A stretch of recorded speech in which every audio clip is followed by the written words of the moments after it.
What would have become of the idiot blonde if he had intelligence, ambition, and power over shadows and darkness, and all the madness that comes with them? Hey everyone, I hope you're well. This is the story about what if Naruto could manipulate shadows. Before we start, please subscribe to the channel and like the video as well. So without any further ado, let's start the what if. Konohagakure, October 10th. October 10th. A day that many in Konohagakure, the village hidden in the leaves, held in utmost hatred. Why, you may ask? Simple, because that was the day that the almighty Kyuubi no Kitsune attacked the village without any warning whatsoever. Konoha's population generally believed they were above everyone else in general. After all, their village was the most powerful of the 5 great villages. If anything happened to threaten them, then their extremely powerful ninja would protect them. They considered themselves invincible, and when the Kyuubi came rushing over yonder hill, they believed that it was nothing major, that the ninja could take care of it with little difficulty. As a result, they were rather sluggish in the way of retreating to the shelters.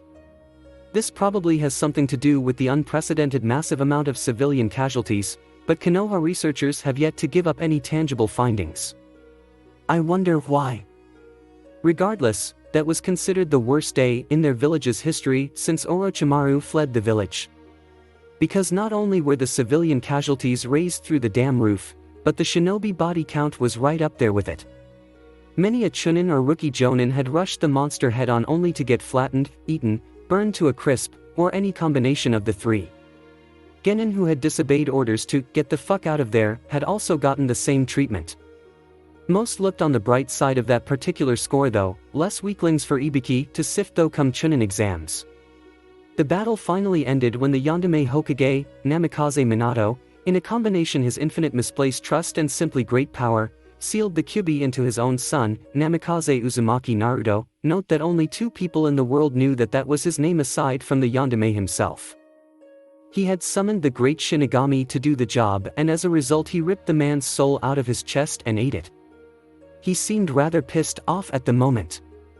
Maybe his mumblings about, "Interrupt my golf game with Kami, immortal. Well, you got what you had coming, didn't you?" had something to do with his pissed off status. Not that anyone heard him say it since he was on another plane of existence, but regardless, moving on. Now then, the current score was that a few hundred people were dead, civilians and shinobi alike, and the beast was sealed into an infant. Now then, this would have been fine and dandy if it wasn't for one major factor. The fact that the recently reinstated Sandaime Hokage, Sarutobi Sasuke, couldn't keep his mouth shut and actually trusted a bunch of frightened and angry people to make a halfway reasonable decision. The boy could have lived a normal life, free of hatred, but the moment he told the people of the village that the Kyuubi was sealed into the boy, all hell broke loose. The people basically rushed the balcony the old man was on, yelling, "Kill the demon," and the like, throwing empty liquor bottles at the child in question and other such violence. The Sandaime retreated to his office with the boy after ordering the Anbu to get the villagers back to their homes. The same day, a law was passed which forbade anyone from mentioning the Kyuubi or its landlord to anyone in the younger generation, especially the boy himself. After all, it wouldn't do well if the boy actually knew why he was hated, would it? No, much better to let him wonder why. He couldn't know who his parents were either, no one could. Iwa or Kyumo would figure out and attempt to assassinate or kidnap him. He couldn't tell the boy either, he was to be put into an orphanage. After all, you can't trust kids these days. If you told him his father was the Yandere, he would probably go into Iwa and shout, "My dad was Konoha's Yellow Flash," in front of everybody, wouldn't he? Regardless of the reasons and poor judgment, the boy was put into an orphanage. It was a rather poor affair, but about half the council wanted to kill the boy and about another third of the remainder wanted him used as a weapon. Luckily he was the Hokage and could override the council to a degree. All he could do is hope the boy turned out well and became an excellent shinobi and a patriot for his village. 1. Mind you, that feeling of trust didn't last long. What may have broken that trust, you may ask? It was probably when the 2 Anbu he had stationed to protect the boy went into his room and attempted to stab a kunai into the infant's jugular. Normally this would have killed him and Konoha would live in peace. However, the word attempted was used for a reason. This reason was that the kunai was stopped mid-thrust. Not by a hand, not by any jutsu, but by a wall of solid darkness. A wall of shadow that had risen from the ground and stopped the knife cold. The shadows of the room all writhed suddenly and descended upon the two ninja. There was nothing in or around the room the next morning to prove that the two ninja were ever there. The only evidence, if you looked really closely, was in the top right corner of the ceiling and the ground near the bed. In the top right corner of the ceiling there was a very small blood stain. On the ground near the bed of the sleeping child was a very small piece of triangular metal. This metal was coated in blood, and if you looked into it enough, you would realize that it was the point of a kunai knife. Kanahagakure. The day after the two shinobi vanished from the orphanage was pretty hectic for all involved. They had two shinobi missing, presumed dead, and the only evidence that they were even in the orphanage that night was a bloodstain, the broken-off tip of a bloody kunai, and about a dozen eyewitness accounts. Naturally, suspicion was placed upon the demon child for their murder, but the Sandaime wouldn't hear a word against the boy. Eventually the case was closed, with the most popular theory being that unknown assassins were going to attack the boy but were defeated and killed. They had managed to gravely injure the assassins, and the assassins fled, taking the murdered Anbu with them, but forgetting to take the boy. Once again, humanity proves that if they don't want something to exist, they have numerous means to rationalize it to conform to what they already know. And people still wonder how Orochimaru got out of the village without anyone seeing him. The years went on, and after the first dozen people went mysteriously missing, everyone eventually learned that they shouldn't attempt to murder the child in his sleep. That didn't stop them from attempting to poison the boy's food, writing insults and cruel words upon his walls and door, preparing traps to kill him, and other such nasty things. After the first few attempts on the boy failed, traps not killing him, poisons not working, assassins vanishing never to be seen again, one drunk old fool finally did it. He attacked the boy in public. Broken bottle in one hand and a knife in the other, he charged the boy in the street one day when he was ordered to go get medicine for the sick orphanage manager on October 10th. He had specific instructions to go to a specific pharmacy which was right on one of the more populated streets during the Kyubi festival. The old man yelled out, "Die demon!" as he ran toward the boy, attempting to cut the child with a knife, but the strangest thing happened. The knife was blocked by a sudden black wall. The crowd followed the wall and found that it stemmed from the shadow of a nearby building. Before the crowd's eyes, a tendril sprouted from that wall, wrapped around the man's neck and threw him into a side alley where he lost consciousness. The boy didn't react at all, he just turned around and continued on to the probably fake pharmacy. He wasn't surprised at all, he had seen that happen before, that and much worse. The crowd, however, went absolutely ballistic.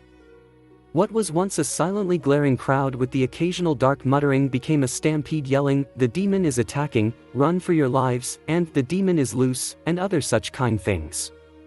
The boy eventually reached the address he was given by the manager. He looked at the paper in his hand, glad that the Sandaime had taught him to read and write, and then looked at the address of the building again. They were the same. Then he looked at the building in question. It was an abandoned building that needed repairs 20 years ago. By this time there was ivy growing on the walls up to the ceiling, and there wasn't an inch of unrotten wood to be seen. He sighed and went to return to the orphanage. The Sandaime found him on the way there. He cried out, "Naruto, there you are. Come here, would you?" The boy approached the old man and he checked the boy over. "We need to talk, Naruto, about what happened earlier. Come on." He put his hand on the boy's shoulder and shunshined to his office. Naruto sat down in the guest chair while old Sarutobi sat down in the larger, more comfortable Hokage's chair, and he looked at the boy. "I have heard stories, Naruto, but I want the truth directly from you. What did you do to that man in the street? Who taught you to use such abilities? Why did you attack the man in question? I need you to answer these truthfully, Naruto. If I went by the stories, you would be considered a monster by anyone's standards. So I need to know the truth, your perspective." The boy nodded and began his story. "No one really taught me anything, old man. The only one to ever teach me anything was you when you taught me how to read, write, and do simple math and that sort of stuff that everyone else got taught but wouldn't teach me. I don't know why, but that thing earlier, that just happens. It doesn't have anything to do with me, it just happens automatically without my doing anything. The man in the street was trying to kill me and the shadows reacted. I don't know what else to say. The boy looked sad and confused as he went on this tale, and Sandaime just said, I have one last question, Naruto. When did this all start? When did the shadows start protecting you? Naruto just said, for as long as I can remember. Sarutobi knew then that this all must have been Kyuubi's doing.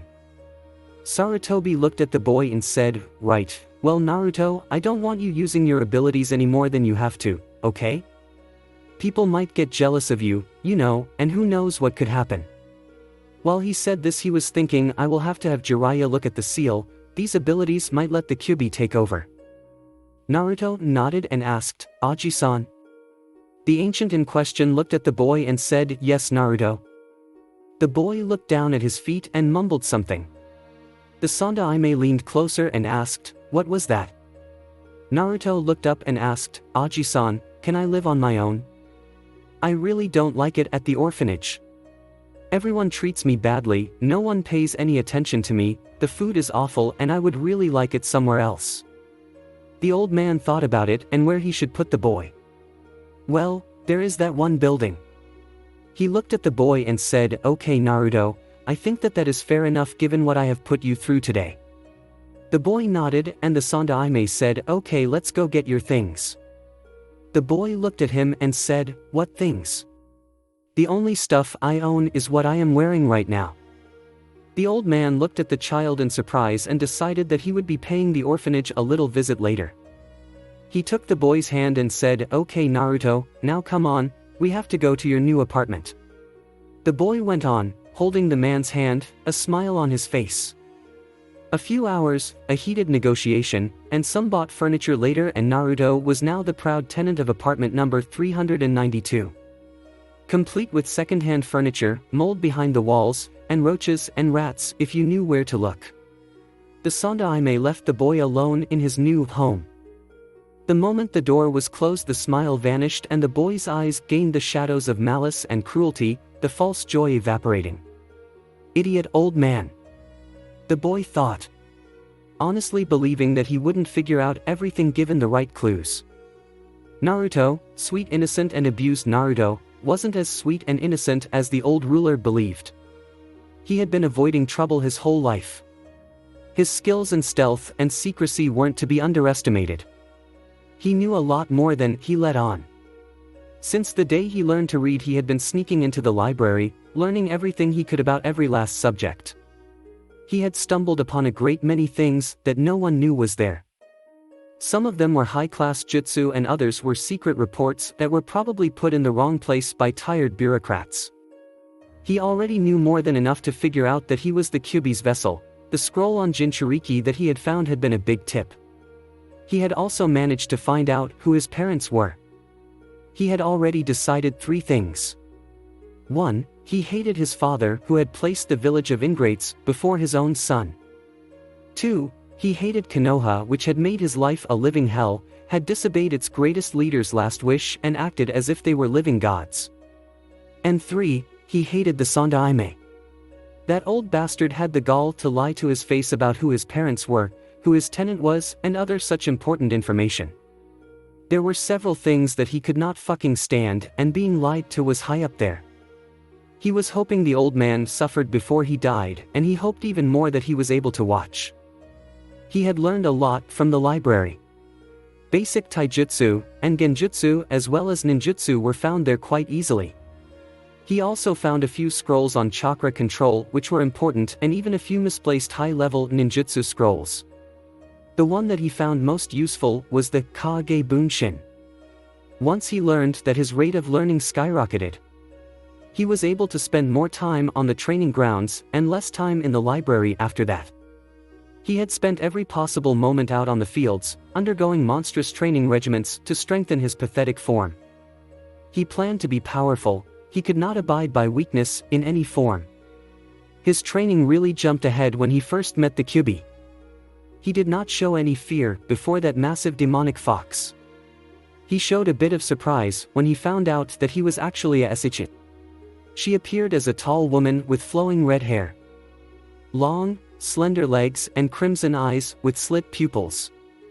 She appeared in a black kimono with no unnecessary adornment and had 9 flowing red tails. She had a decent-sized sea cup and had fangs that protruded slightly past her lips when she smiled. Also, she had a pair of cute fox ears of top of her head instead of normal human ears. She was overall very beautiful. Boy, was he surprised when she turned out to be as sadistic as he was. She had improved his already monstrously difficult and strenuous training regimen and improved his senses as well. One major thing he enjoyed was the improved sense of smell. This was because now he could literally smell when people were lying to him.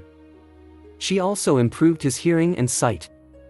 He could hear anything as far as 1,000 meters with perfect clarity if he concentrated, and his eyes were amazing. He could pick out the smallest detail in anything he looked at and could see amazing distances. He could even predict where people were going to be before they moved like the Sharingan could.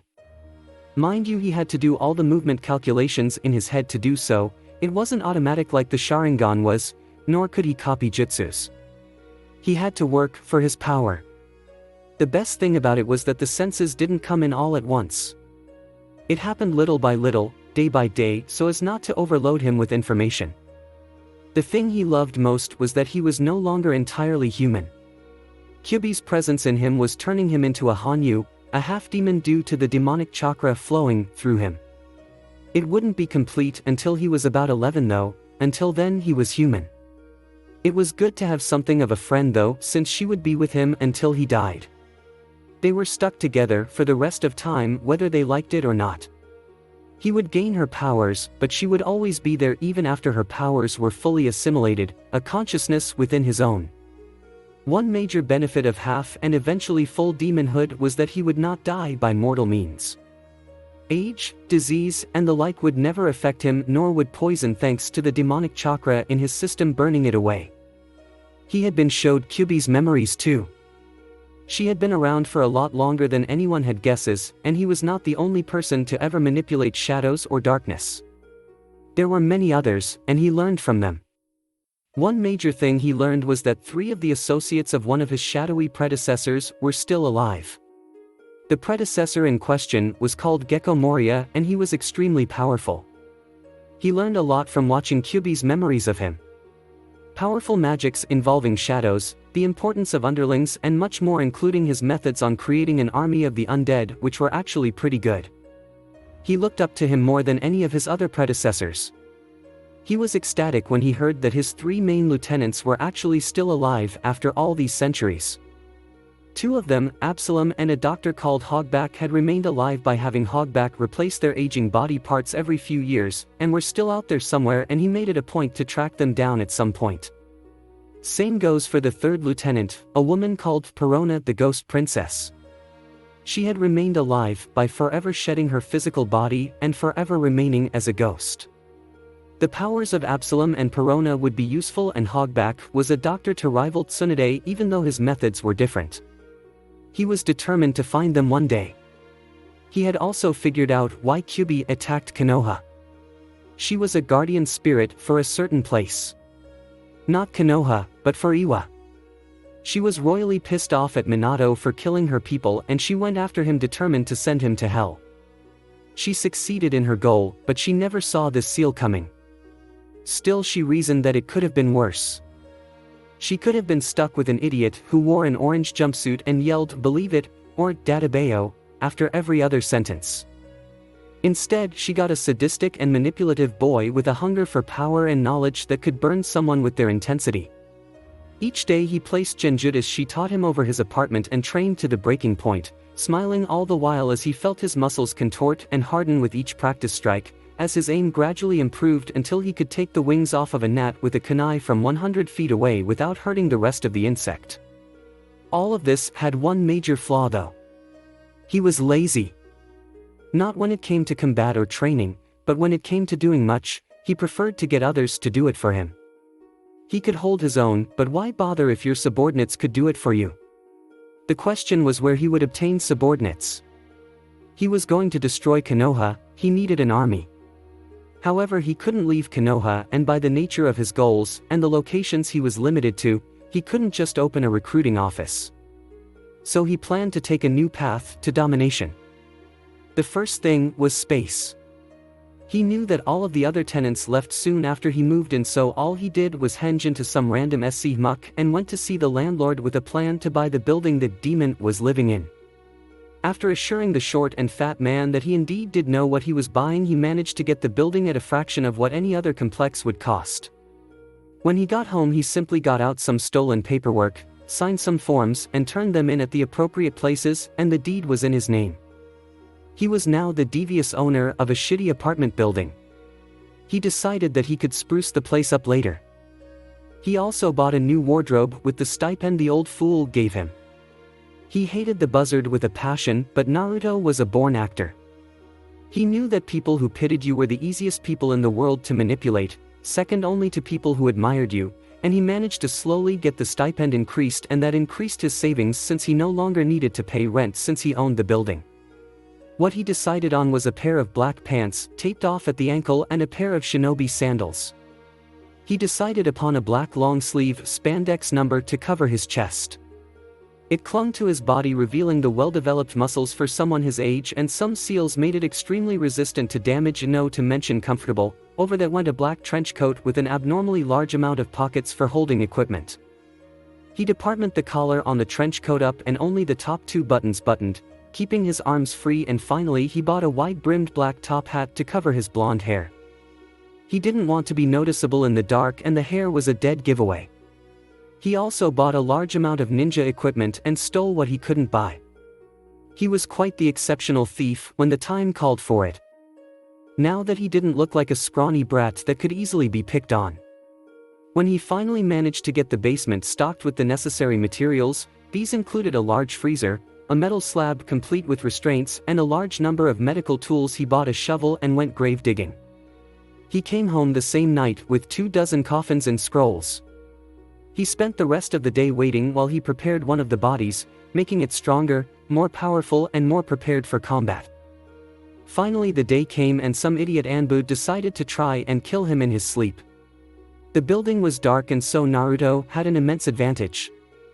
The idiot probably didn't know about his abilities since he had been having a low profile lately, and he walked into the darkness, but he never walked out. Naruto stood before the man who kneeled in front of him, arms and legs bound by solid darkness. He had wanted to try this out for a while, but he never got the chance, till now. He leaned in and said to the man, "Though you are a bigot and a fool, I must thank you for being my guinea pig." The man looked up at him with hate in his eyes, only to be backhanded across the face. "Now sit still," he commanded as a spotlight shone on him. A Kage Bunshin went up to the man and squatted down. The clone of the boy did what the man had never expected and pulled his shadow up off the floor. Naruto approached in the darkness and pulled out the implement he had found in one of the coffins. Probably a chunin, given the status of the grave, pretty old too. The implement was a gigantic battle axe as big as he was. With his strength though, he was able to lift it, and he brought it down on the shadow near the man's feet. The axe cut through the shadow and the man fell unconscious. He took the shadow from the clone and went into his laboratory. He looked at his creation. It was twice as tall as a normal man and was much more muscular. It had claws instead of fingernails, and there was stitching over much of its body. He took the shrunken shadow of the disillusioned Anbu and slammed it into the dead body's chest. The shadow vanished into the creature's skin, and Naruto waited with bated breath, as did the Kyuubi. Within a minute, the beast's eyes fluttered and Naruto let out a laugh. "I did it!" he cried. "It works, it's alive, my first zombie is alive." He was the most happy he had ever been. This opened all sorts of doors, and he was looking forward to the fruits that the plans he could hatch with those open doors could bring. Konohagakure, Naruto's basement lab. Naruto was happy. He was very happy.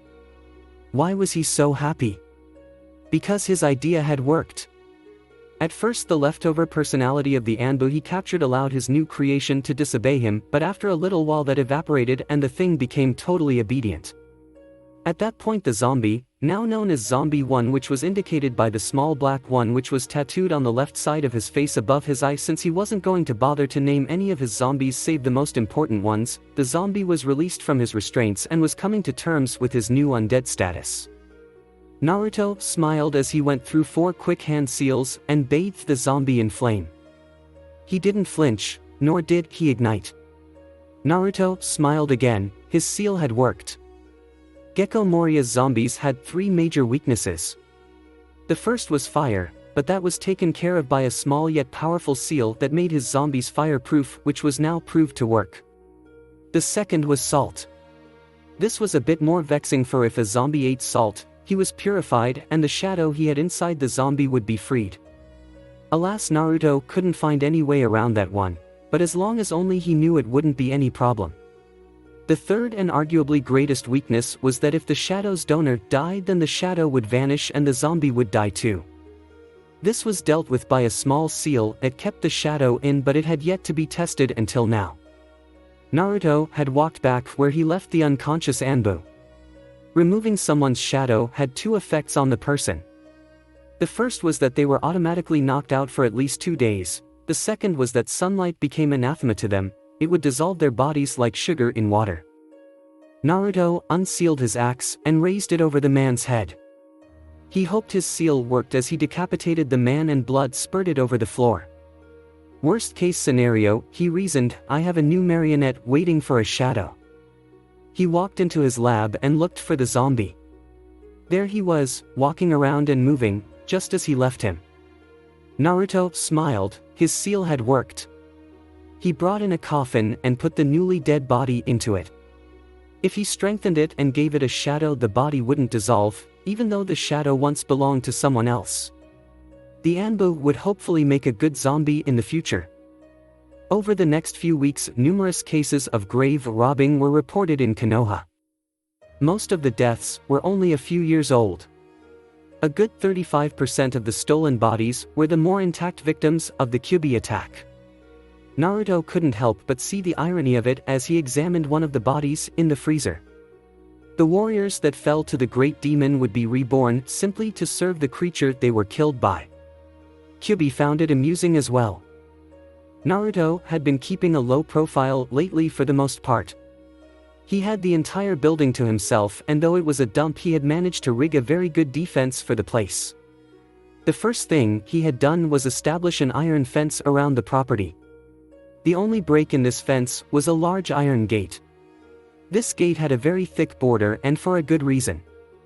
Naruto had rigged an invisible and high-powered barrier around the place. Anyone and anything that touched the thing would be incinerated. The gate's borders were specifically reinforced to withstand the power of the barrier, making it the sole entrance to the place. Well, the only safe entrance. The barrier also went underground to prevent people from getting in via Doton jutsus. He didn't have a lock on the gate though, he wanted people to get in, he just wanted them to go in through the front door. Mind you, he could open holes in the barrier for whatever reason, such as an escape route. No one saw much of the Jinchuriki over the next few months. The reason was simple, he was improving and exploring his abilities with shadows. Kyuubi asked him one day why he trained his body so hard if he was going to use the powers she gave him, one made the other obsolete. Not so, Kyuubi-chan. He answered her. True, the shadows do protect me a great deal, and despite all the attempts on my life, no one has broken them yet. But you can never be sure. I guarantee that one day, I will face someone who is able to bypass that protection, and it is then that my taijutsu skills will show their worth. Kyuubi was skeptical, but she decided to trust his judgment, he hadn't been wrong yet after all. Though his taijutsu and genjutsu abilities were excellent. He was rather weak in the ways of ninjutsu. There were about 10 or so that he found useful, but he didn't know many that he used often. He preferred to use shadows and genjutsu rather than big flashy attacks that, for the most part, could be avoided by a simple kawarimi. Though if it came down to it, he did have some of the big flashy attacks, as he called them, on standby. just in case he needed to destroy a large or well-defended target. He was never one to leave himself without options. Better to have it and not need it than need it and not have it was his watchword. He spent a good many of his days training his shadow abilities, preparing bodies to accept a shadow and capturing idiot shinobi who tried to kill him. He didn't complain about the assassination attempts, not in the least. The more people who came through that door uninvited, the more shadows he could collect and the more zombies he could create. He had discovered a great many things about shadows and darkness as he trained. For example, he could create alternate dimensions within them.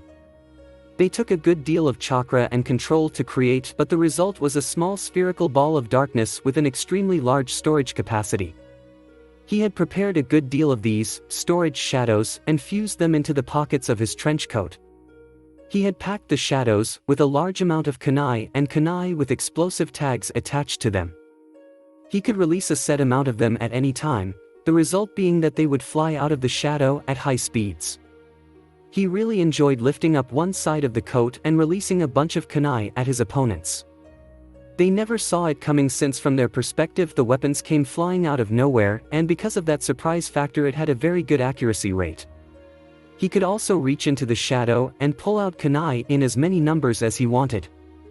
Some of the shadows held stored rations, ninja wire, normal explosive tags, paper and ink for seals or messages, blood replenishing and soldier pills, and miscellaneous items such as books and scrolls for when he got bored. He didn't carry any pouches or bags as a result. He also had one of the storage shadows compressed and hidden in the right sleeve of his long sleeve shirt. This one only carried one item, his battle axe. With it stored there, he could just stretch his arm in a sudden motion and will it to appear and it would appear in his hand. Best part of it all was that he didn't need to bite his fingers to release any seals like most ninja did. He had also discovered a rather interesting feature. The fact that there were other worlds. Apparently all darkness was connected, existing as one single thing. This darkness was what connected the various worlds to each other, and he could use his abilities to travel there if he wanted. He decided to leave other worlds alone though. For one thing, he would be sent to one world at random and who knows what could happen. He could end up in a world where the people breathed something other than oxygen for example, or he could show up in a world that was completely uninhabitable. Even if he found a world that was suited for human life, he would have no sure way of getting back. He would just be tossed into the ether again and God only knows where he would end up. So as good as a killing spree in another world to vent frustration sounded, he decided to give the whole thing a miss. Besides, if worst came to worst and he ended up captured or defeated, then he could use that as an ever-present escape route. It was wise to always be prepared. As the weeks and months passed and Naruto's strength grew, fewer and fewer people were both brave and stupid enough to try and hurt him. He said that he was happy about that to the Sandaime, but he really hated that. If people stopped coming for him, he couldn't acquire new shadows without drawing in unwanted attention. The last thing he wanted was for people to find out about his budding army of the undead. Before they outnumbered the villagers, at least, after that who cared? Speaking of the zombies, they were about 50 in number now. About 30 of them were warriors, soldiers meant for combat like the first zombie was. Of the rest, they were all made special. They were like the normal zombies, but they were trapped in portraits. They could leave these portraits at will and could also travel between other frames that were made the same way. They could be used as a warning system and a defense since no one ever expects enemies to come out of a damn painting, do they? Since he always carried a picture frame with him, he could always be aware of important events since they would warn him immediately. This frame was small, about the size of a pocket watch, but he wasn't really worried about the visual on it since he could hear the zombie in it just fine. There were only 2 zombies not directly made for combat. The first was zombie number 21. This one he made for recon outside of his home. It ended up as a mixture between a man and a bat. Since zombie number 21 was rather long for someone he actually had conversations with, he just named the guy Hilden. The other zombie was not made for either combat nor recon or any other purpose in battle. Rather, this one was made for around the house work. She was the only female zombie, and as a result he tried to at least make her look good. She was of medium height and slender build. She had red eyes and bright blue hair. She was rather quiet, but very loyal and obedient. She basically took the position of maid since the other zombies couldn't cook or clean to save their lives, while this zombie had a good talent for it. He decided to name her Rei. She also knew some hand-to-hand combat in case the house was ever intruded upon, and she found them before he did. 1. He still had to deal with the new problem of people fearing him. It was good, don't get me wrong, but now there were very few, if any, new shadow donors. He could always abduct the villagers, but that would be a rather high-profile action. There was already an investigation as to what happened to the 50 or so people that had already vanished, not that they would ever find anything. He made his decision on what to do and approached the Sandaime with it.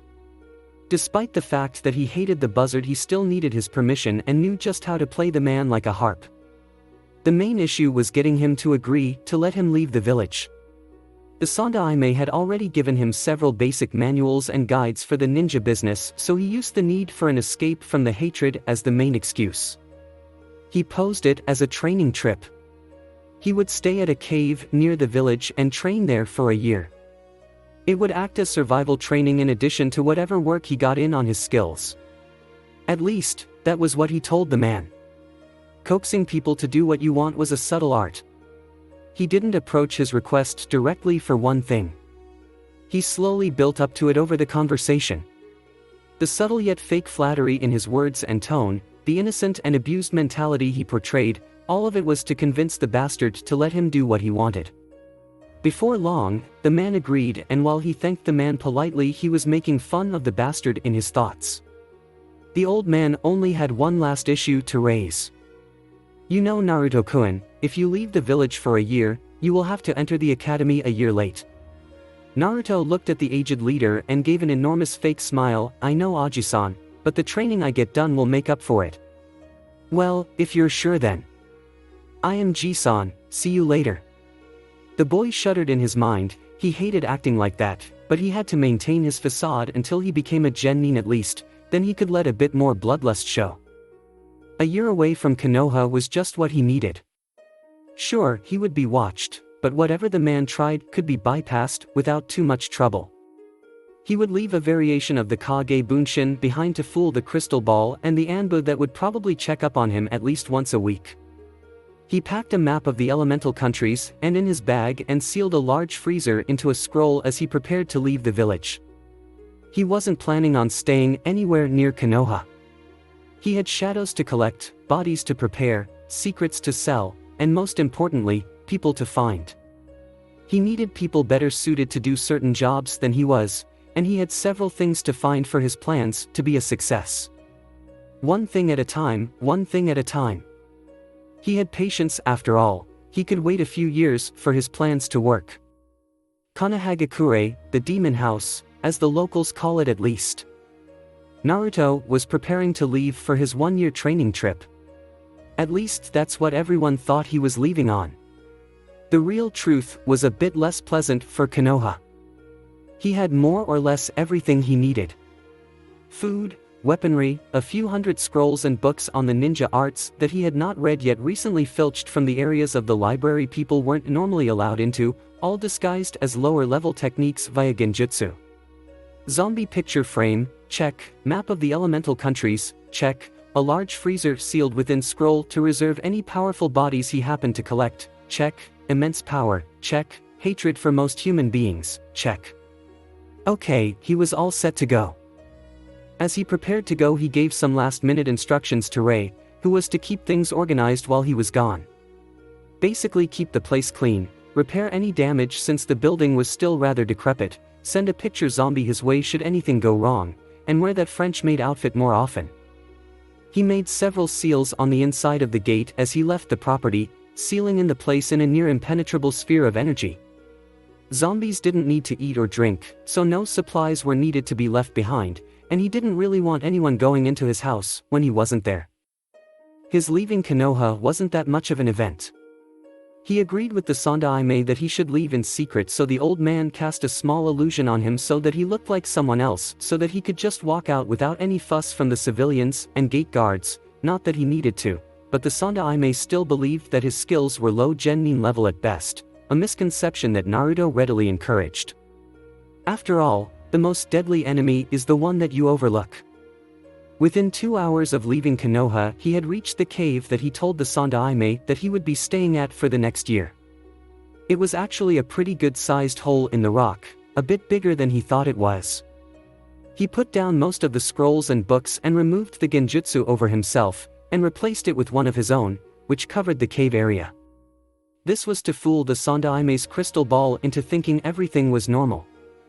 He would need something a little more elaborate for the living eyes and ears that would be watching him at the Hokage's behest. He had been wanting to try this out for a while actually. He turned and faced his own shadow, a deep gray against the stone, and raised his hand toward it, fingers spread. He said only 2 words, "Come forth." And a black hand rose from the center of the shadow. The hand pushed against the floor, and before long an entire person emerged from Naruto's shadow, which vanished as soon as the creature fully emerged. This being looked exactly like Naruto, the only difference was that his entire body was pitch black and his eyes and mouth shone bright white against that darkness. This being was Naruto's shadow. It was mentally much weaker than its master, but it was extremely stronger physically as well as amorphous and immortal.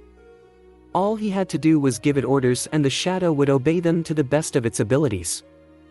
His orders were simple: take my form exactly and train here until I return. Read the books and scrolls I leave for you and do not do anything suspicious. Do you understand? The creature nodded and Naruto was pleased. The shadow would act just like a Kage Bunshin. He would learn what it did as he went to sleep each night. There was only one detail to take care of first. Naruto went to the mouth of the cave and looked out into the sunlight of the dawn just peeking out from the horizon. He gently, carefully stuck the tip of his right little finger into the light and smiled as it didn't dissolve. Apparently he could separate himself from his shadow and not be harmed by the sun. He had separated from his shadow before and practiced all sorts of moves with it. With them both working together they were a powerful team, but Naruto hadn't dared to reveal himself to the sun without a shadow until now, and he found that his fears were unfounded. He watched as the shadow's color changed until he was looking at an exact copy of himself. He nodded to the shadow and left the cave heading into the forest. He knew his way around Konoha's forests rather well from his sneaking about at night, so he knew right where to go to begin his search, away from Konoha and to the north, in the direction of Uegakure. He walked into a tree's shadow and closed his eyes. He mumbled under his breath, "Kage Hoku, shadow walk," and vanished into the darkness, sinking into the shadow beneath him. When he emerged from that darkness, he was near the border to Tsuchi no Kuni. He really loved the Kage Hoku. He could transport from one shadow to another anywhere in the world in a moment as long as he had been there before by more normal means. He had never been out of Hai no Kuni, so he had to do with the border instead. He crossed the border and made his way into Tsuchi no Kuni, Kyubi's ancestral home, the enemies of Konoha, and if his information was right, the location of the den of the esteemed Dr. Hogback. 1 week later, Naruto was staying in a small yet comfortable hotel about 50 miles in from the border. So far he had no luck locating Hogback, but it was to be expected. Tsuchi no Kuni was a big place, and graced by half a dozen mountain chains, and Hogback's hideaway could be almost anywhere in it. The only places he could be sure Hogback wasn't was within 20 miles of the borders, and within 50 miles of Uegakure no Sato. Those places were heavily guarded by Iwa Nin. Aside from those locations, Hogback could be almost anywhere in the country, though he probably wasn't in any town or city. After a night of thinking he came to the conclusion that Hogback's most likely position was in the mountains somewhere, probably near a place where they had a large graveyard so that he could continue his exploration of the human body's mysteries. Naruto unrolled a newly stolen map of Tsuchi no Kuni that showed every last town and known settlement and was rather dismayed at what he found. Apparently there were at least a dozen villages that fit the bill in each mountain chain, and if he was right, Hogback and Absalom could be in a hidden place anywhere within 5 miles of any of them, which was probably heavily defended. He knew finding any of Moriya's old compatriots would be difficult, but come on. Eventually Naruto decided that he really had no choice but to either search each and every one of the places he could be, over 50 villages, and the land surrounding them, or he could develop some method to search every place at once. He ground his teeth in frustration. If it was this hard to find Hogback and Absalom, who were thankfully traveling together since Absalom needed the doctor to replace his aging body parts with new ones every so often, then it would be almost impossible to locate Perona, who didn't even have a physical form. Wait a second, he thought. Absalom needs Hogback to replace his aging body parts every few years. Of course. Absalom's body is composed of mostly animal parts, mostly predators. If any of the villages listed have a large population of dangerous predators, especially ones that may have shrunk noticeably, then that would probably be the place. He eagerly looked at the map again, taking out a book of Iwa's natural wildlife. There were unique animals and plants in every country, so he had bought such books in case he found one. He checked each place in the book's index, looking for the most dangerous and powerful animals near each of them, especially ones that have experienced a declination of population over the last few years. He found some good news and some bad news when the search was complete. He had managed to narrow down the likely possibilities from over 50 to below 10, 7 to be exact, but those 7 were equally likely to be the place, and they were all very far apart. He had no real choice but to check each village individually. As most people from the Nara clan would say, Mendokus. 3 days later, 40 miles from last town. Naruto was in his hotel room, grinning like a madman. Why was he so happy, one would ask. The answer would be that he had found an extremely useful piece of information. Iwa had a Jinchuriki of its own. Mind you, her abilities were not really meant for combat, but he didn't really care about that. Her abilities were in the way of recon over an extremely wide area, such as an entire country. If he could get her on his side, then he could find Hogback and Absalom within a few hours. She was also supposed to be monstrously talented at genjutsu. There were only 2 problems with that. The first was that because Iwa was horrible to her, as it was for all Jinchuriki, she was a rather meek and easily intimidated individual. This was a bit of a problem because he liked people to be able to think for themselves. It would also make her extremely distrusting of anyone, especially people she had never met before. The second was that though Iwa was extremely abusive of her, it was still protective as all hell when it came to her. It would be difficult to get her to come to his side, extremely difficult, and just as difficult to steal her away. If he succeeded, he would have to vanish from the country, and quickly, since the entire country would be swarming with ninja looking for her and, more importantly, him. He would have to observe the girl for a while and find a good way to either deceive or coerce her into accepting his offer to come with him. He looked at a picture of the girl that he had taken from the hitman he had beaten almost to death for the information on the Jinchuriki. He had heard him mention to a friend that he was hired to kill her and took action. He killed the fool once he had finished talking. The girl wore small square glasses and had short red-brown hair, very plain looking, and was supposedly extremely smart though shy, rather bookish too. She was supposed to be 15 years old. He looked at the girl's name before destroying the dossier. He muttered to himself, Kikukawa, Yukino, Jinchuriki of the Rokubi no Kabayaju, memorizing the name and picture. He had a new target. 1. 2 weeks later, outside of Uegakure. Naruto was holed up in a decent-sized cave about 1.5 miles outside of Iwa. He had been spying on the local Jinchuriki Yukino for the last 2 days, trying to learn about her, her fears, her preferences, how she fought, and everything he could. The more he could appeal to her when they met, the more likely it was that she would come with him. So far, he had learned quite a bit. She was tremendously powerful in genjutsu, stronger than most Kages. The only people that would be able to come anywhere close to matching her in genjutsu would be Uchiha Itachi and that chick in Konoha that could make genjutsu real before Yuhi Kurenai sealed her powers away. Her illusions were as unbreakable and traumatizing as the Tsukuyomi. He knew that if he was caught in one of her illusions, it would be really bad. The only bit about that was that she was too meek and shy to use her genjutsu abilities against those that would harm her. He really couldn't figure that one out. Though she was possibly the strongest genjutsu master in centuries, maybe ever, she was low Jonin level in everything else. He had found out about a decent bit of her life too.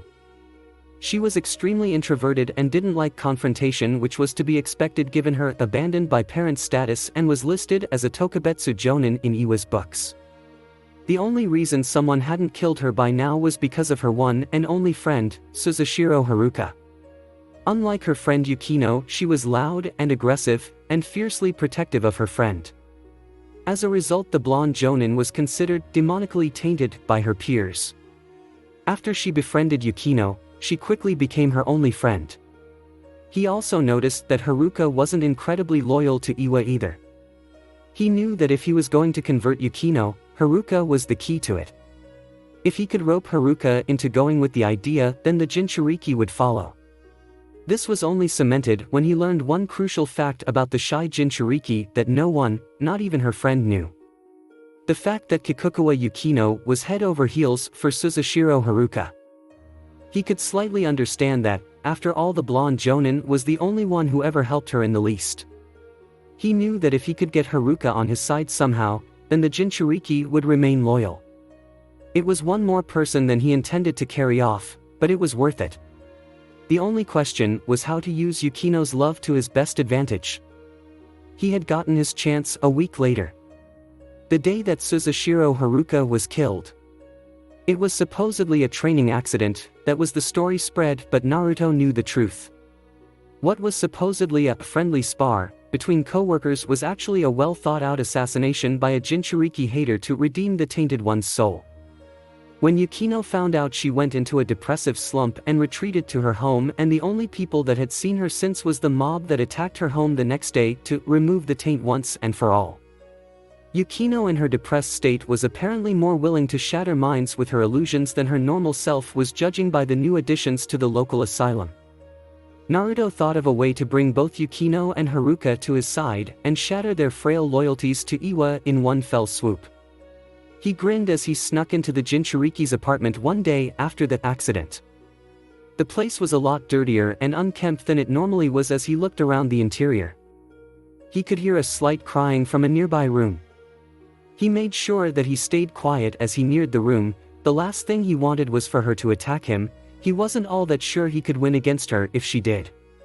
He found her crying her eyes out, muttering things such as, "Why, Haruka, why did you leave me?" and other such things. He entered the room without a sound and used the shadows to cloak himself from sight as he spoke to her. Yukino had spent the last day and a half in utter depression. Her best friend, her only friend, the love of her life, even though she knew that she would never return her feelings, was gone, killed by accident. She couldn't believe that life could be so unfair. She was utterly consumed by despair and hopelessness. She was completely shocked when she heard a voice from nowhere whispered into her ear. "Why are you crying?" the voice asked her. Her sadness turned to anger at the voice. Who was this person to wonder why she was crying? Wasn't it obvious? She growled to the voice, "Why do you think?" "She's gone, my Haruka-chan is gone, she left me behind, just like everyone else. How can I go on without her? She was the only reason I had left for living." Her voice was loud and harsh at first, but settled into a whimper as the sentence ended. The voice returned, "What would you do if I said that I could give Haruka back to you?" She looked around for the voice, in supreme rage. How dare this person, this thing, toy with her emotions? Toy with her love for Haruka? She would find whoever it was and tear their mind asunder, and she told the voice as such. The voice returned, filled with mirth. "Why would you destroy your one chance to have Haruka return to you? I do not joke, resurrection is within my abilities, simply ask me to and I will return Suzushiro Haruka to you, just as she was before she was assassinated." Yukino was stunned. Haruka was assassinated? Murdered? She couldn't believe it. She asked the voice, her own voice filled with uncharacteristic rage, "Who did it? Who took Haruka-chan away from me? Why would they hurt her, when she was so beautiful, so perfect?" The voice returned once more, "She was killed because of her association with you. It was done on the orders of the Tsukikage. Why do you think someone who Haruka had never talked to before challenged her to a match and used an abnormally long kunai that could easily strike an accidentally fatal blow that he had never been seen using before? It was planned by your village, it was Uegakure itself that took Haruka from you, no one else is to blame. Yukino was once more distraught. She picked up a knife and yelled with fresh tears staining her eyes, Haruka-chan was killed because of me. It's my fault she's dead. She drove the knife toward her chest, but a tendril of shadow struck the knife from her hand. The voice returned, it is not your fault Haruka is dead. It is Uegakure's fault. Even so it does not matter as I can bring your Haruka back to you, if you want me to. Yukino looked up to where she thought the voice was coming from, which was about 10 feet to the right of where Naruto actually was and said, and what would you want in return, if you were able to do so? Nothing comes for free, I know that much. Though she didn't know it, Naruto smiled at that. Even depressed to borderline insanity, she was still sharp as a razor. The voice returned and whispered to her, you are correct, there is a catch, but it is insignificant to what you would gain in return. In exchange for your Haruka's return I only ask for your loyalty. Your obedience to my commands. You will leave Iwa with me, and your Haruka-chan may come as well if you want. I can assure you that if you come with me, you will one day have your revenge on Uegakure no Sato. Yukino considered it for a long while. If she left Iwa then there would be no one to defend her, but then again Iwa had hurt her more than anyone else ever had or ever could. She decided to agree to the deal. She didn't know what would happen, but it would definitely be better than staying here. She spoke and Naruto smiled when he heard her reply when she said, you have a deal. Yukino looked around and said, I have a question though, just who are you? A small figure stepped from the shadows, and she jumped when it did. She didn't detect anything from there, she didn't hear any heartbeat, or its footsteps. She didn't sense any chakra until the figure moved either. Her jaw dropped when the figure was revealed to be a boy no more than 7 or 8 years old. He said to her, my name is Uzumaki Naruto, now, then let's get going. We'll have to get Haruka's body back for this to work. He walked out the door, with the bookish Jinchuriki behind him, still astounded at both the boy's age and the authority he apparently had. 1 hour later, Genjutsu hidden cave 40 miles from Iwa. They were hiding out in one of Naruto's portable labs, prepping for the resurrection. Haruka's nude form was on a metal table and Naruto had put on a lab coat, mask and gloves, and was cleaning a bunch of scientific/medical instruments. Yukino just sat in the corner, amazed at what had happened in the last 2 hours for her. Flashback no Jutsu. Naruto and Yukino had gotten to the morgue in one piece. It was about 9 at night so no one saw them. He had asked her about the security around the morgue since a hidden village's morgue was always well defended. Dead ninja bodies were flesh-colored gold nowadays. The techniques that could be developed and the jutsu and bloodlines stolen could do tremendous damage to a ninja village if their morgue was successfully raided. As a result, the only places that were more defended than the morgue was the local Kage's residence, the reservoir in Sunagakure, and any jutsu libraries in the village. Aside from those places, the morgue was the most well-defended place. Yukino had told him what she knew. Since the Third Ninja War, the number of high-quality shinobi was lowered by a lot and Iwa was still dealing with the damage. As a result, there were only 10 high chunin level ninja guarding the place from the inside, and the 5 doctors that held the night shift were all high chunin to low jonin level shinobi. Quite a bit of security for a 3-story, completely square building. Especially considering the fact that there were alarms linked to every other door and cameras everywhere. One slip up and half the ninja population of the village would be raining upon them like bats from hell. Naruto though had a simple solution to alarms, cameras, and reinforcements already thought up. He held his hands in front of him, palms facing each other about 6 inches apart. Shadows began to coalesce between his hands, forming a small sphere. He showed the ball to Yukino and explained. This sphere, he began, will envelop a large space and immensely speed up time inside of it. An hour in there becomes a minute out here, you see? She nodded and he continued. This solves the problem of reinforcements, but the cameras, alarms, and other non-human defenses in there will be gone too, since everything electronic will short out upon contact with the sphere. The stuff comes back online when the sphere is gone though. Lightning jutsu can't be used in here either, they just don't work and no one can get in or out without my help. The plan is this: I put this little guy around the building and we storm the place. We get the soon-to-be not late Haruka's body, and we hightail it out of here. Sound good? Before she could nod, he pressed the sphere between his palms. A second later he let it go and the darkness spread from his hands, enveloping the morgue and everything within 20 feet of the building, the two of them included. According to Yukino, there were 4 guards inside the entrance hall, so he went and prepared for them. A very small ball of solidified shadow formed on the tips of the first 4 fingers on his right hand. She asked what those were for and he looked at her, grinned and showed her his fingers one by one. As each sphere became visible to her he said, 1 dead ninja, 2 dead ninja, 3 dead ninja, 4. Then he turned to the door, said beneath his breath, ding ding, round 1. Before he kicked the door down and flicked his hand toward the 4 ninja that rushed them the moment the door opened.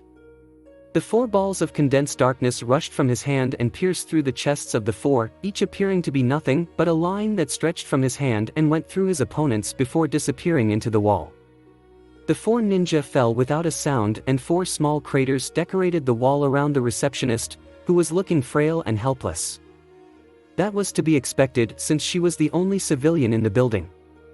He approached the woman and casually leaned against the counter, a smile on his face, and asked her, where would I look to find the body of the late Suzushiro Haruka, like he didn't just kill 4 people like it was nothing.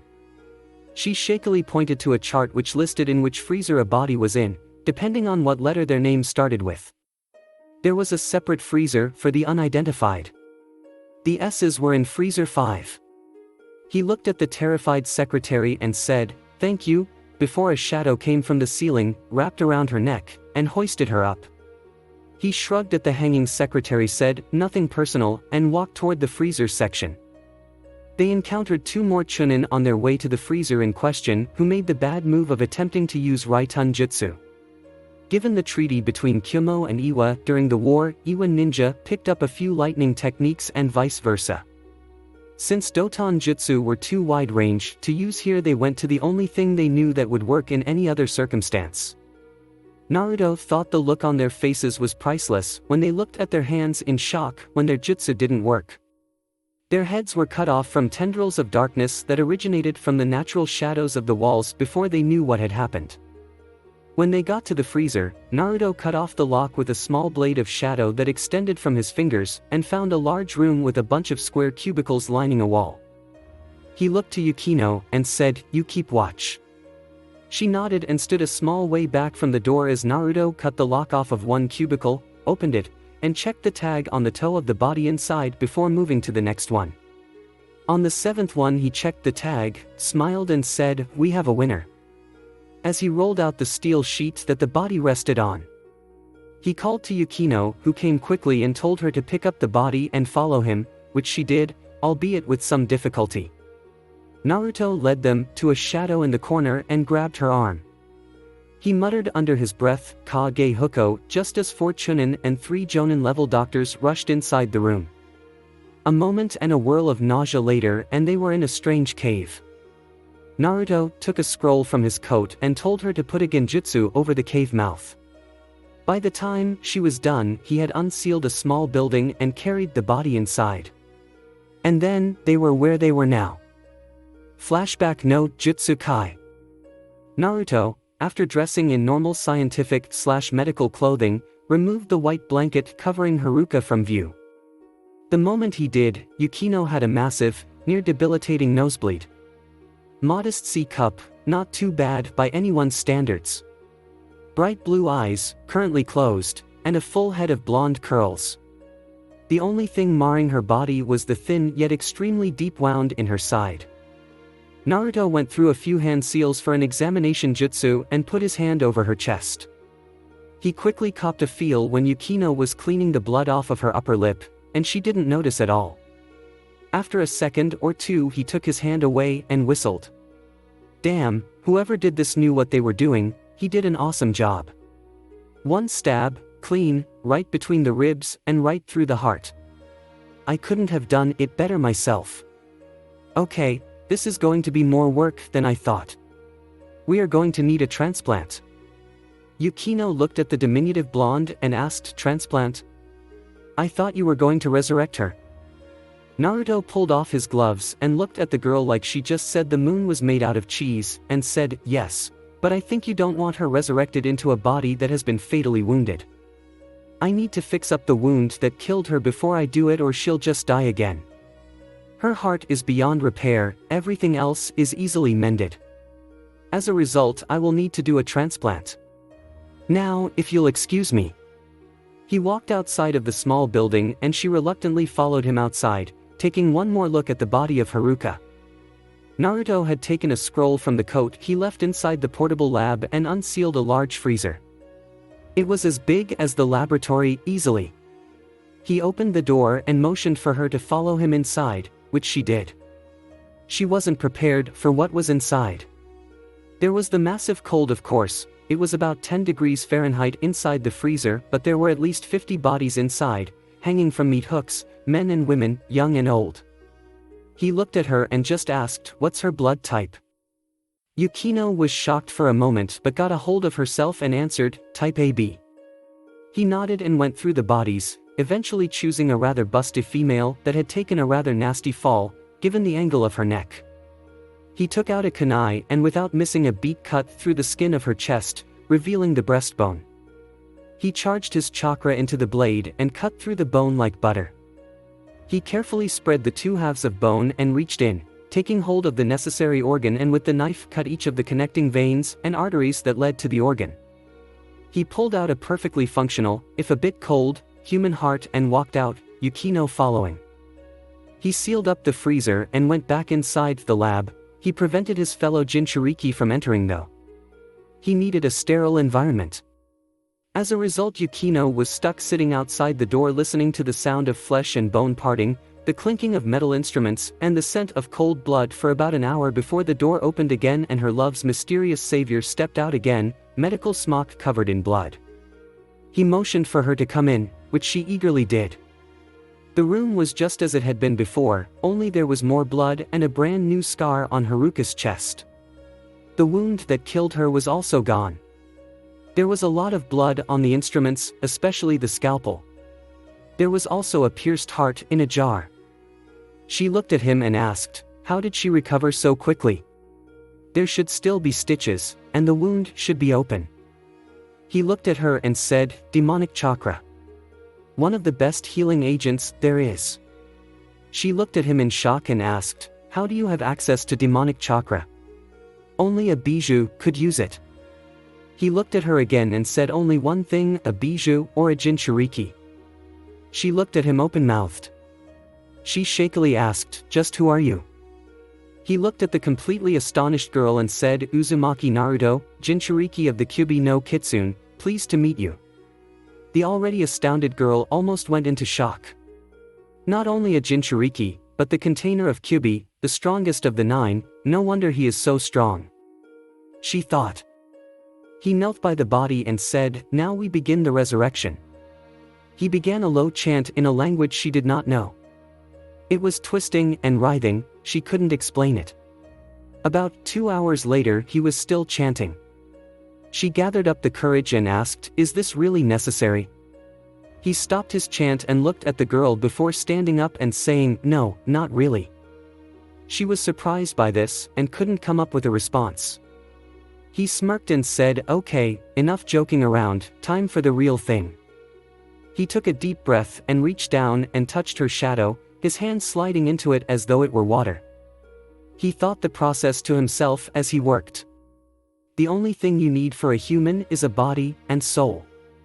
The body is already supplied in this case, all we need now is her soul. What most people don't know is that the shadow and the soul are connected. This is why a zombie would die if the original owner of its shadow died before I put my seal on it. The process of zombification is simply putting a powerful shadow and therefore a powerful soul into a powerful body, creating an even greater warrior than the two would be on their own given a lower quality counterpart.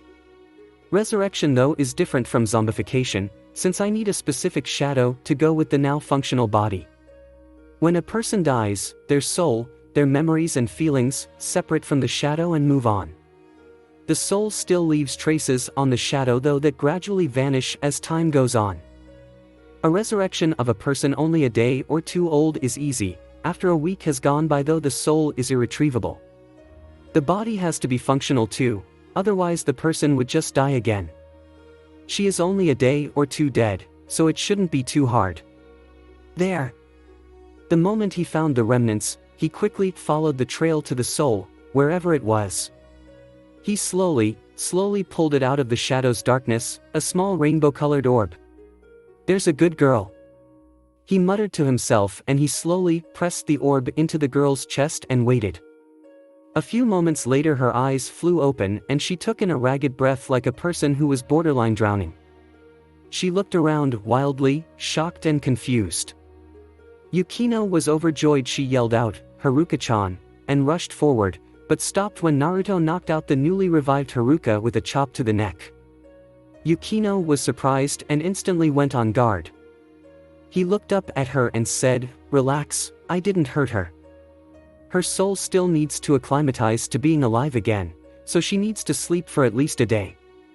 If she gets too excited before then it could shatter the feeble link between body and soul and kill her again. Anyway, I did as I promised, I resurrected your friend, now for you to hold up your end of the bargain." She was rather nervous at the thought of what the strange boy would ask her to do but was surprised at what he asked. He gave her a picture of a very strange-looking man and said, "I need you to find him. Locate Dr. James Hogback." Thanks for watching. I hope you enjoyed. If you enjoyed this what if and want to see next part of it, comment down below and let me know. Also share this video with your friends. See you in the next video. Peace.